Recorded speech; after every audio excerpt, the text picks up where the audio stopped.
Hey guys, this is Teacher K, and as the gayang teacher sa mga student niya, nakita ko kasi sa mga student ko na favorite nila snacks to, sa klase. Like, lagi sila kumakain dito, tapos binibigyan din nila ako. And then, hindi naman ako mangiinom marami. So, nung pumunta ako sa grocery store, bumili ako ng ganito. Hindi ko alam kung ano, ang hirap kasi basahin, snack bun changchon. Tapos ayun yun. And then, let's try. Na-try ko siya yung mas spicy tayo. Ganito. And ganito siya guys. So, lahat na nakikita kong snack sa mga students ko, ginagaya ko.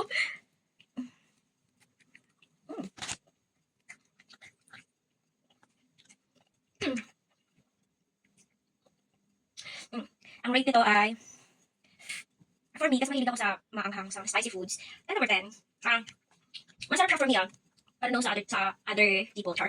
Masarap siya. Ano siya? Ganito. Sarap. Sorry. Basta, 10 over 10.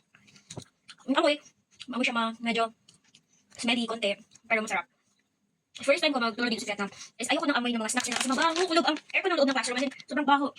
Pero ng mga ilang months na ako dito, tapos binibigyan nila ako, lagi nila ako binibigyan ng mga snacks nila. Tapos mga ganito, iba-ibang snacks. Kapag nagustuhan ko, pupunta ako sa grocery store. Kasi hanapin ko, picture ko kasi sa mga student ko, yung mga snacks nila ang nagugustuhan ko. Ang lasa. So yun. Ang tatlo naman. Okay, may ano din siya spicy. Kaya siya spicy kasi may liquid siya inside. Yan, last na lang. Hatiin na lang natin. Ay, hindi pala, 4 pa lang naman. Nakain ko na yung isa. 4 pala. Ano na yan? Nag-review ako. So, may... sobrang spicy na siya, guys. Here.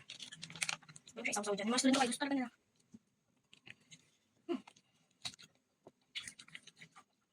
Ang harap. Ang iba yung mga estudyante namin. Kung sino may snacks, hindi i-share nila sa lahat ng kaklase nila. So, ganyan sila magbigay ko. Ito yung sa'yo. Ganyan sila naman nila. Wait lang. Ito yung bibig ko. Kaya,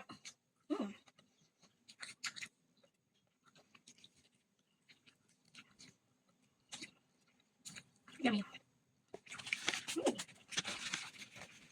For the next time, iba na naman yung itry ko. It's good.